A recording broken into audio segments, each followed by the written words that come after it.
Morning, Maverick. Good morning, welcome to Morning Outlook. This is Kim speaking on Wednesday, the 2nd of February. So, let's have a look through these markets. Firstly, starting off looking at the news coming out today. Well, it's more about the news coming out tomorrow and Friday, really. But today we have we've had Reserve Bank of Australia Governor speaking. Aside of that, Spanish unemployment rate, nope. ADP non-farms. We've seen this recently get a bit more exposure, a bit more. We've seen a bit more movement around this number. It's pretty meaningless, but either way, it may create some volatility. So that's the most important thing to us as traders. So watch out for that. Crude oil inventories at 330. If you're trading oil, that certainly often gives a bit of a kicker one way or the other. And that's pretty much it. The Canadian governor speaking at 8 p.m. I shan't be sitting at the desk trading at that time. So, although it could, of course, cause some volatility with the Canadian dollar if you are. Right, okay, let's have a look at the technicals. Starting off, we're looking at the major currencies. And, needless to say, the euro to start with. I was talking about it yesterday. Well, it got hit yesterday. The monthly pivot straight up there, straight into it, and straight away we saw a reaction from it. However, it's gone back towards it again today. It's put in the way of getting up there. It's done this little wave process in there. It's I don't know if it's finished or not really, and it's a case of from where it's sitting at the moment. It's got some divergence across the hourlies here. A break below its daily S1 would be on the 50 MA would be the very conservative approach. If it's going to roll to the downside, the more it knocks around where it is, it's got a chance of breaking through, and I'm sure there will be some stops placed just above yesterday's highs, so it's something to watch out for. It may just pop and then drop, so opportunities there today, potentially at least. The pound, morning Minaj Nahid. Am I muted? Can you hear me okay? Just checking. There we go, sorry, it was the other system. That's it. Okay, sorry, not muted any longer. Right, typical. Right, what was on that other system? Right, day traders not being able to hear me. Morning Joyce.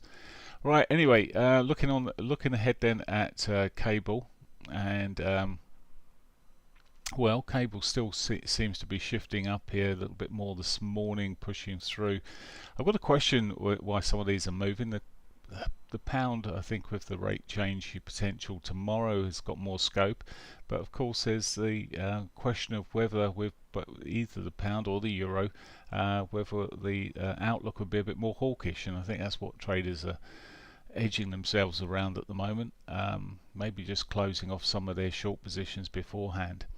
Now again, monthly pivot was hit yesterday as expected. With the pound, it has pushed a little bit further. We also have the divergence there. A break below the monthly pivot may give opportunities on the conservative side there to be selling, looking down towards its daily pivot, maybe even more. It's against the near-term trend, but the bigger trend, remember, well, it's changing a little bit on cable, but it's largely been to the downside, but changing where we are at the moment, and a bit of strength coming through. Dollar yen. Well, the yen again yesterday pushed on solidly. Was already through the pivot, I think, the day before, or around that sort of area.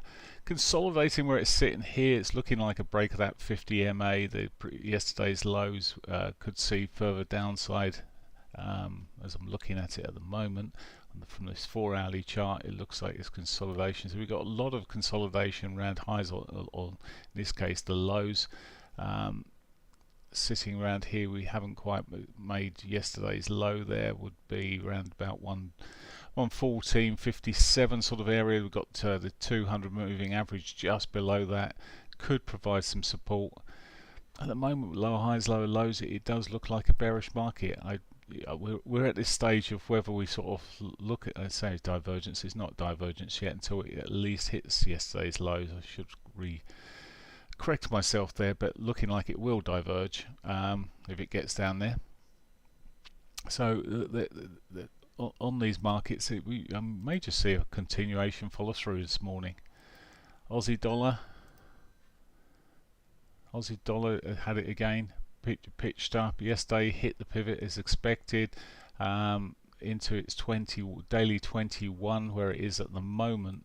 Again, just pulling away a little bit on the 4-hourly there, just reacting to that moving average, and again looking quite strong in its current move. It's but if it pushes up there'll be a divergence around the highs now.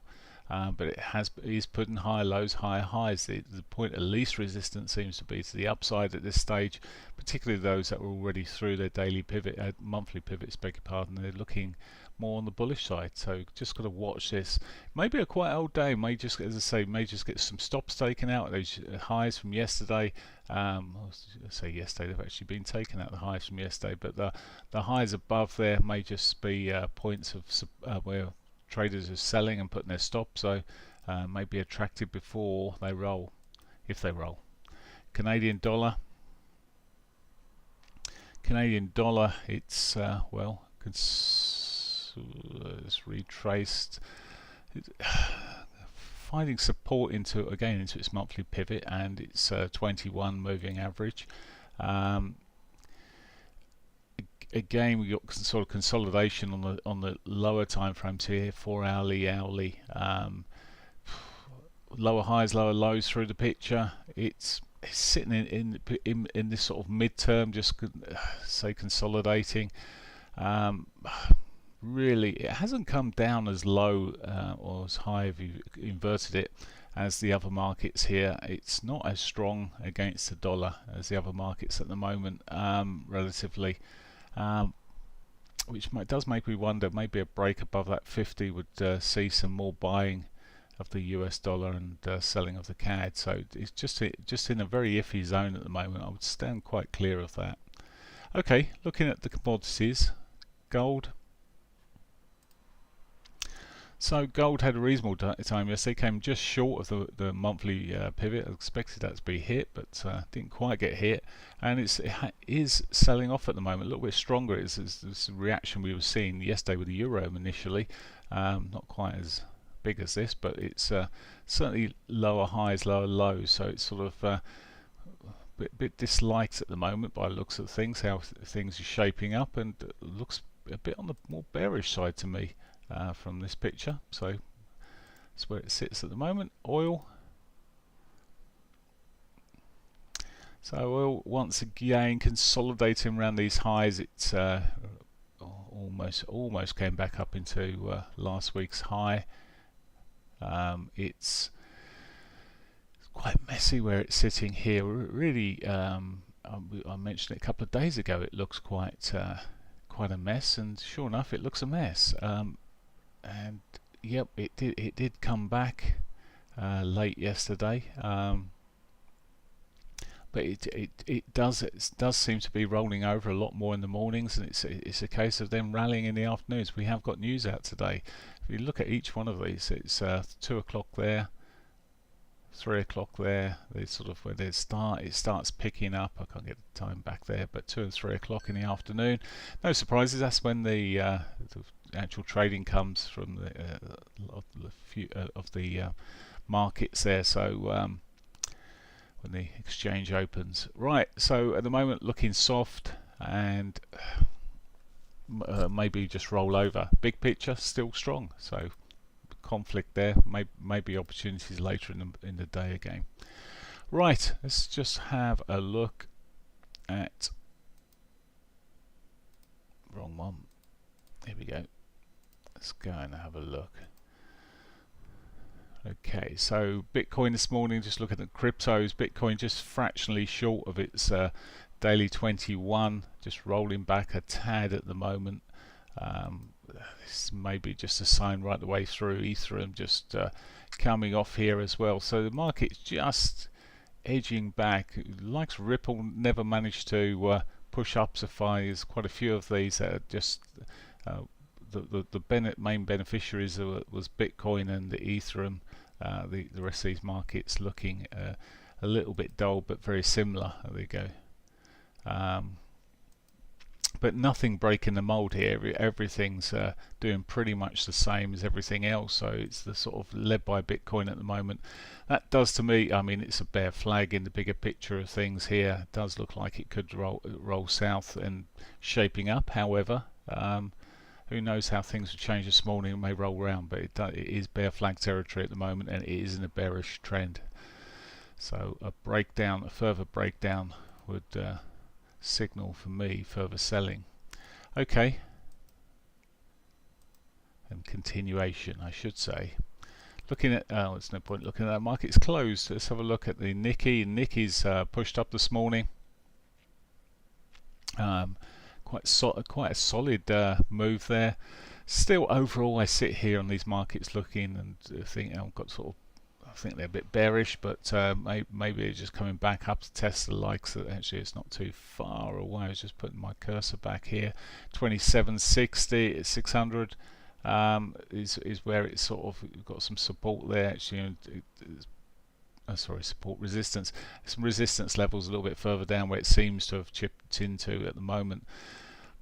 I can't get overly bullish on these markets, but what time is it? 7:56. We haven't got cable on there yet. Let's go and have a look at the Nifty 50.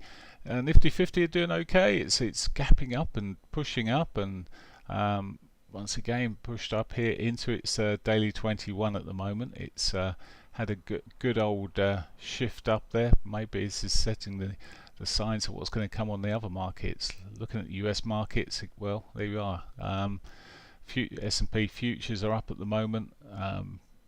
The conversations around further interest rate increases and starting as of March, well, it's so priced in that these markets are now ignoring it. Nasdaq pushing up. If you're looking at the correlation with Bitcoin, should suggest that Bitcoin might turn around. Which, well, we'll see. But for now, Nasdaq pushing up this morning, and the Dow Jones also, the futures just pushing up through there.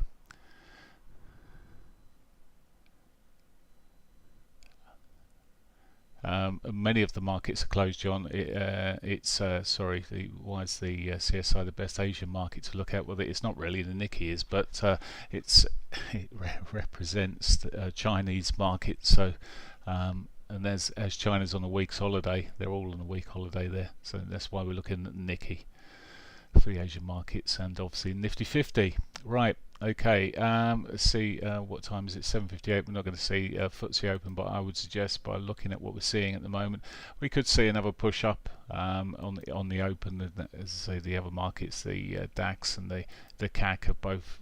Actually, CAC's just pulled back a little bit here, but certainly the DAX pushing up. The FTSE's been a bit of the leader of late, so I expect it to open up a bit more positive, particularly looking at what the US market's doing. Okay, that is it for me. Nothing else on here, so it's looking positive on the indices at the moment to a degree. Currencies, well, strong against the US dollar at the moment, but how long could that last? And cryptos, where they've been pulling back a little bit this morning. Will they turn around, or we're going to see the continuation of the bigger trends? All right, there's the questions for the day. I hope you have a great day. Bye for now.